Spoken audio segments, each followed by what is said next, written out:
பெரம்பலூர் அருகே ஆற்றில் மின்சாரம் பாய்ச்சி மீன்பிடிக்க முயன்ற இளைஞர்கள் இருவர் மின்சாரம் தாக்கி பரிதாபமாக உயிரிழந்திருக்கின்றனர். சட்டவிரோதமாக ஆற்றில் ஒயர் மூலம் மின்சாரம் பாய்ச்சி மீன்பிடிக்க முயன்றபோது நிகழ்ந்த விபரீதத்தின் பகீர் பின்னணி என்ன?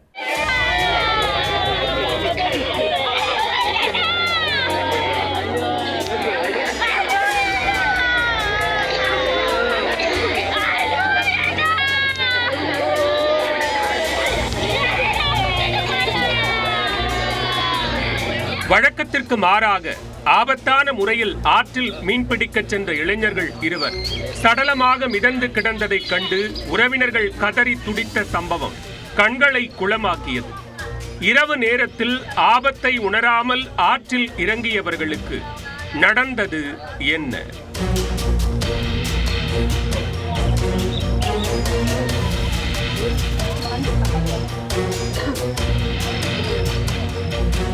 பெரம்பலூர் மாவட்டம் வேப்பந்தட்டை அருகே தொண்டமாந்துறை கிராமத்தில் கல்லாறு என்ற காட்டாறு ஓடுகிறது. ஓடை காலம் என்பதால் தண்ணீர் வரத்து குறைந்து ஆங்காங்கே குட்டை போன்று காட்சியளிக்கிறது. இடுப்பளவு கிடக்கும் தண்ணீரில் அதிக அளவு மீன்கள் உள்ளன.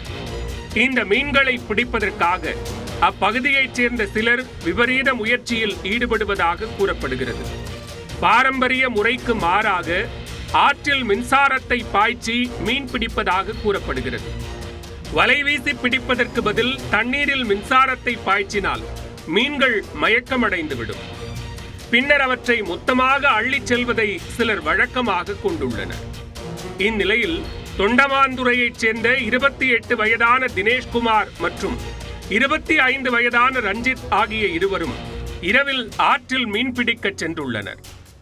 இவர்கள் அருகில் செல்லும் மின்கம்பியில் கொக்கி போட்டு ஆற்றில் மின்சாரத்தை பாய்ச்சியுள்ளனர். அப்போது எதிர்பாராத விதமாக இருவரும் தண்ணீரில் வழுக்கி விழுந்ததாக கூறப்படுகிறது.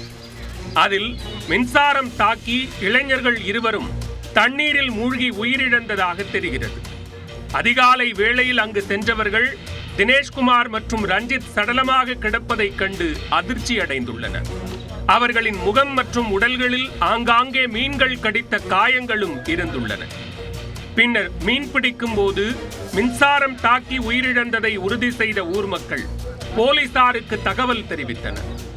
இதனையடுத்து அரும்பாவூர் போலீசார் விரைந்து வந்து இருவரின் உடலையும் கைப்பற்றி உடற்கூறாய்வுக்காக பெரம்பலூர் அரசு மருத்துவமனைக்கு அனுப்பி வைத்தனர். மேலும் இளைஞர்கள் உயிரிழப்பு தொடர்பாக வழக்கு பதிவு செய்து தொடர்ந்து விசாரணை மேற்கொண்டு வருகின்றனர். உயிரிழந்த இளைஞர்களில் ஒருவரின் பேட்டா செப்பல் அவரின் காலிலேயே உள்ளதால் சந்தேகமும் எழுந்துள்ளது. இதனால் எதிர்பாராத விதமாக மின்சாரம் தாக்கி இருவரும் உயிரிழந்தனரா அல்லது வேறு ஏதேனும் காரணம் உள்ளதா என்ற கோணத்திலும் விசாரணை நடைபெற்று வருகிறது. திருமணமாகாத இளைஞர்கள் இருவர் ஆற்றில் மின்சாரம் பாய்ச்சி மீன்பிடிக்க சென்றபோது உயிரிழந்த சம்பவத்தால் ஒட்டுமொத்த கிராமமும் சோகத்தில் ஆழ்ந்துள்ளது.